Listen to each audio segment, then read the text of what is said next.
Good is the enemy of great. And I've always been curious to try to understand what systematically separates the great from the good, the exceptional from the average. In our previous work, Good to Great, we looked at companies that had made a leap from average performance to exceptional, in contrast to others that were in the same or similar circumstances that did not make that leap, and we asked why. And that taught us a very important lesson. See, if some make a leap to great performance and others don't, but they're in the same circumstance, the answer cannot be circumstance entirely. And probably the biggest point from that work is that greatness is not entirely or even largely a matter of circumstance. Greatness, it turns out, is largely a matter of conscious choice and discipline. Later, we translated those ideas into Good to Great for the social sectors, coming to see that even though I'd spent most of my life studying business corporations, coming to see that if we only have great business corporations, and I believe it is important that we do, but if that's all we have, we will merely have a prosperous society. We will merely have prosperous nations. They would not be great. To be truly great, we must have great social enterprises. We must have great schools. We must have great homeless centers. We must have great hospitals. We must have great cause-driven nonprofits. And we must have great church leadership spread throughout every single little corner of the globe.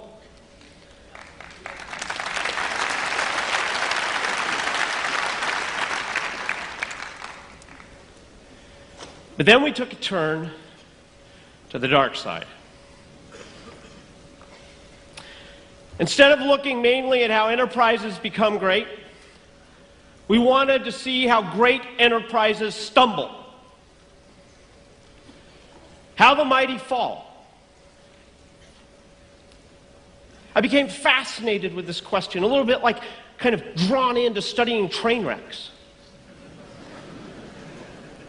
Because I'd watched some of the greatest enterprises in all of history, some of the greatest enterprises, some of which we'd even studied, fall from great to good, to mediocre, to bad, to irrelevant, to gone.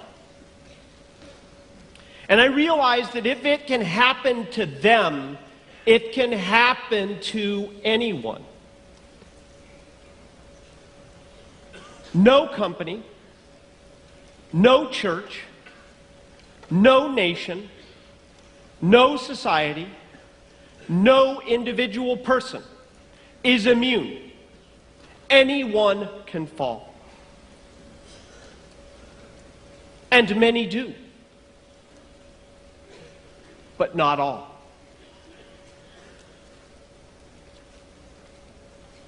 As we examined this question, we found that the mighty fall through a series of stages, at least through the lens of our analysis. And I want to lead into this with a personal story to highlight the idea. In August of 2002, my wife, Joanne, now we're celebrating our 30th wedding anniversary this year, which I consider a good start.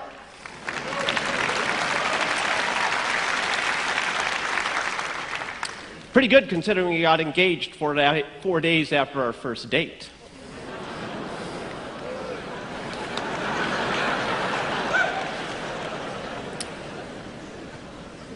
I unabashedly have an incredible deep love affair with Joanne. We went running up to a thing called Electric Pass outside of Aspen. It starts at about 9,600 feet and it runs to 13,800 feet. And Joanne, a former Ironman champion, and I, running together is not exactly the right term. We run, she waits. And we went running up there, and I emerged from tree line and kind of capitulated to walking. and I noticed her far ahead of me, way above the trees, on these switchbacks, running towards the summit of Electric Pass in this bright red sweatshirt. 2 months later, we received the diagnosis that would lead to 2 mastectomies. We're well past that now. It's 8 years and her health is good. I think we're beyond real worry. But the image stuck in my mind because if you think about it, here she is, the absolute picture of health, the absolute picture of strength, in that bright red sweatshirt, running, pounding up the trails to Electric Pass, and she is already sick on the inside. And I began to wonder, maybe societal decline, maybe organizational decline is also somewhat like that, that you can be sick on the inside, but still look strong on the outside. Maybe it is something where it is hard to detect early, but a lot easier to cure. And easy to detect late, but a lot harder to cure. And so therefore we better understand something about the staging process. And so we took a look. And we began looking at enterprises that had fallen in contrast to others in the same circumstances that did not fall. And we found 5 stages of decline. Now in your notebooks, we've reproduced these 5 stages for you. And these 5 stages will form sort of the framework of our conversation. I'm going to talk about the antithesis of each stage. So this isn't going to be just a great journey into depression and the dark side. We're going to talk about stage 1 and then what's the opposite of stage 1. But those 5 stages, briefly, are a hubris born of success leading to an undisciplined pursuit of more, which then leads to denial of risk and peril, which then leads to falling, which then leads to grasping for salvation, which then leads to capitulation. Now, if you'll notice something interesting in that diagram, you do not visibly fall until stage 4. This means indeed that you are going all the way through the first 3 stages of decline while you are still looking healthy and strong on the outside. This should terrify you. Now, one very important point. The disease analogy is helpful, but it's wrong in one crucial way. It turns out that these stages are largely self-inflicted. Unlike a disease, organizational decline is more what you do to yourselves than on what happens to you.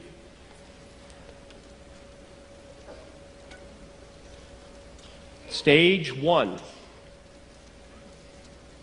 hubris born of success. It is not success that leads to failure.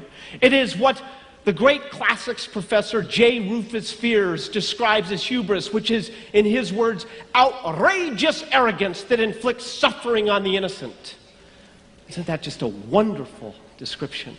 Outrageous arrogance to neglect our primary flywheel, to neglect our life calling, and to fail to renew that with as much passion every day as when we first began.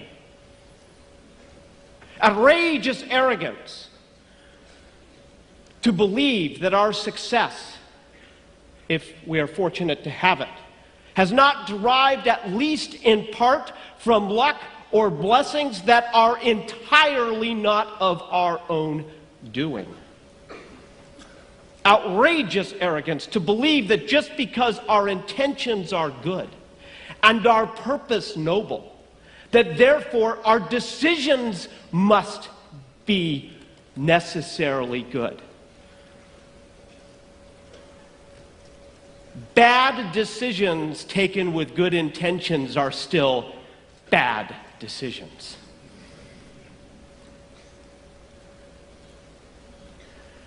The antithesis to hubris begins with really the overall capstone frame for everything that the summit is about, which is about leadership, but it is about a special type of leadership that we found in our previous work.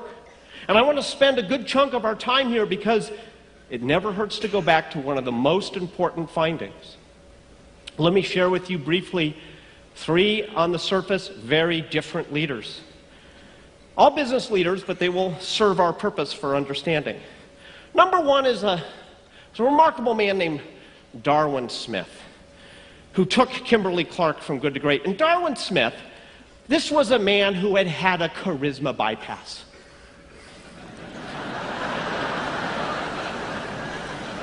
He was a self-described, eccentric, kind of nerdy-looking, had these sort of funky-looking black-rimmed glasses, and this was a guy who didn't sort of hobnob and do elephant bumping. His idea of a place to go think was to get in a backhoe in his farm up in Wisconsin and just move rocks from one end of the property, load them all up, then move them back to the other side of the property. This guy was strange, a socially adept, maybe not even adept introvert. And he said after becoming one of the greatest CEOs of all time, after making one of the gutsiest decisions any chief executive ever made, which was to sell the mills, 100 years of the corporate history, throw it into a new flywheel, building the consumer business, I was just trying to become qualified for the job. Leader number 2, Anne Mulcahy, who saved Xerox from the brink of complete catastrophe, that was facing Chapter 11, facing complete meltdown, who did not expect to be CEO.